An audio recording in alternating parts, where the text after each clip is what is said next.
Hi my dear students, कैसे हैं आप सब लोग। आशा है कि आप सब लोग अच्छे ही होंगे।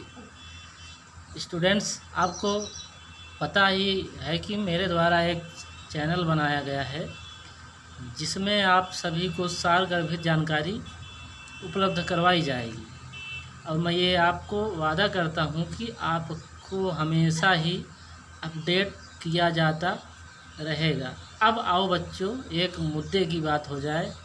मुद्दे की बात यह है कि जैसा कि आप सभी को पता है कि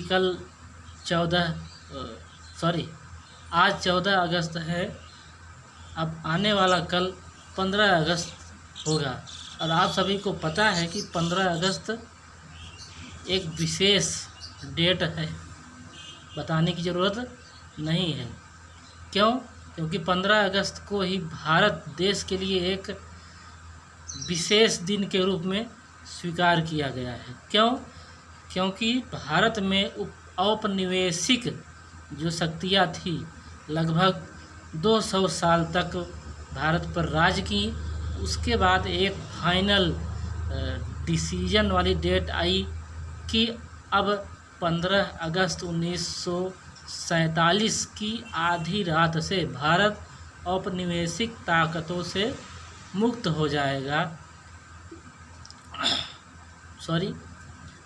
तो उसी दिन से हम लोग इस 15 अगस्त को मनाते आ रहे हैं।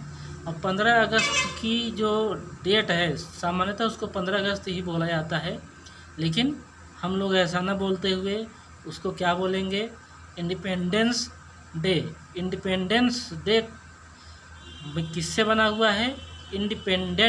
इंडिपेंडेंट का मतलब होता है स्वतंत्र। तो स्वतंत्र होने का मतलब आप सबको पता होना चाहिए। स्वतंत्र का मतलब होता है स्व और तंत्र से मिलके बना है आपका क्या? स्वतंत्र।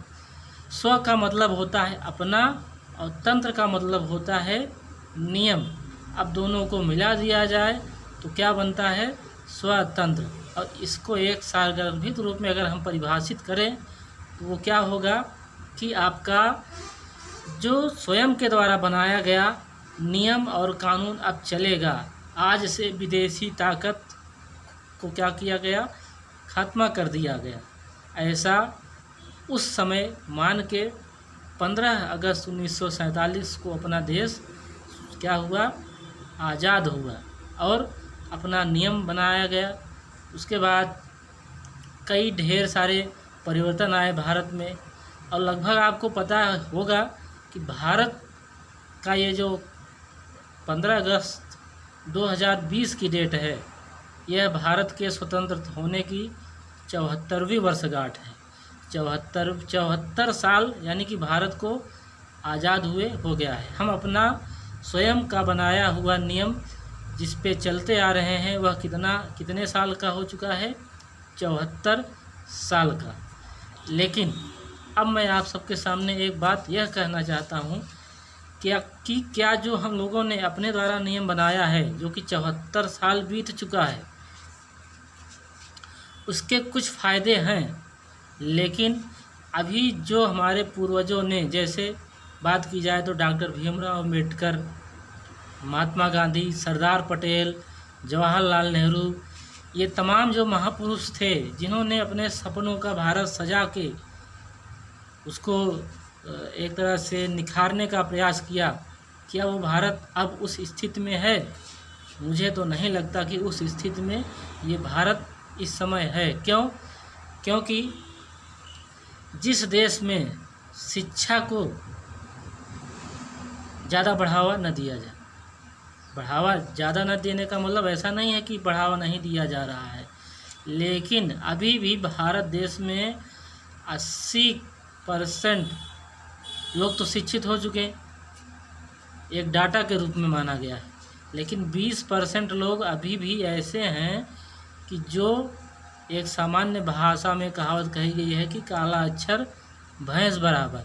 उनके लिए पढ़ाई लिखाई से कोई लेना देना नहीं है। अब उनके जो बच्चे हैं वो भी चाहे जिस भी कैटेगरी के हों, चाहे SC हों, चाहे ST हों और चाहे ओबीसी हो, ये सभी क्या होते हैं कि इनमें पढ़ाई का कोई वो नहीं रहता।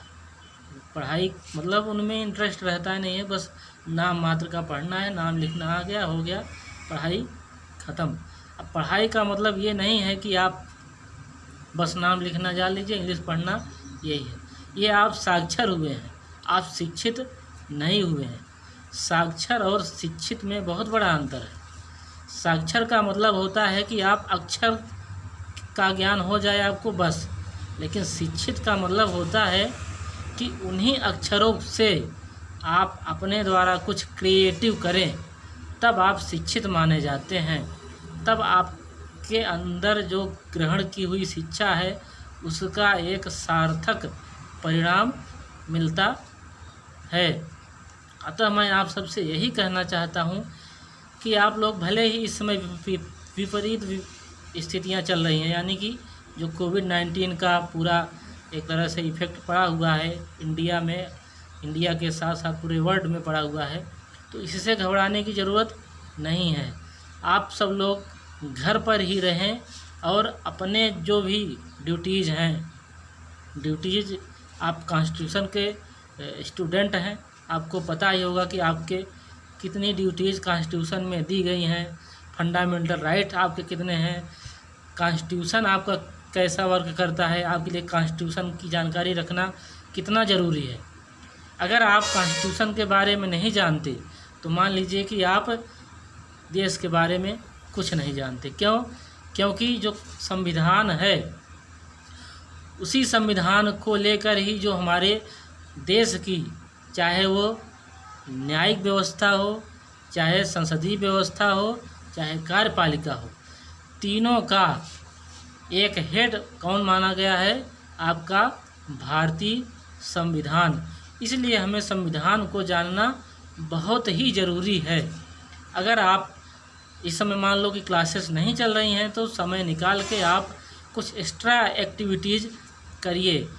एक्स्ट्रा एक्टिविटीज़ का मतलब जैसे आप संविधान की बुक ही पढ़ सकते हो, बुक नहीं है तो आप मोबाइल है तो मोबाइल में आप उसको डाउनलोड करिए, तमाम उसमें जानकारियाँ दी जाएंगी।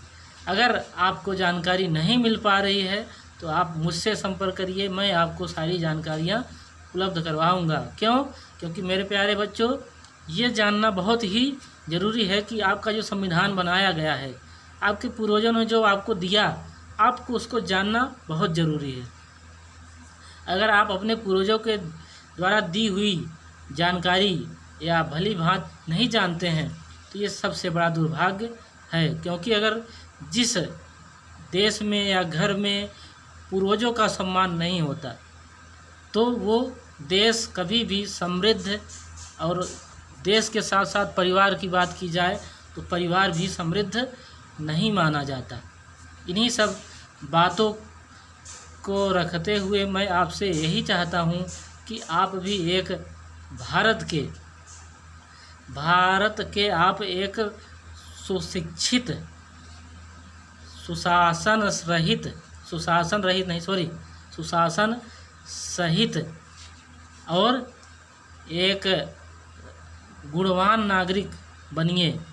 इसी में भारत देश का विकास है। आप हिंदू मुस्लिम के चक्कर में मत पड़िए, क्योंकि जब आप पढ़ेंगे तभी आप आगे बढ़ेंगे, क्योंकि विज्ञान ही सभी को आगे बढ़ा सकता है। Okay, that's all. फिर मिलेंगे। थैंक्स।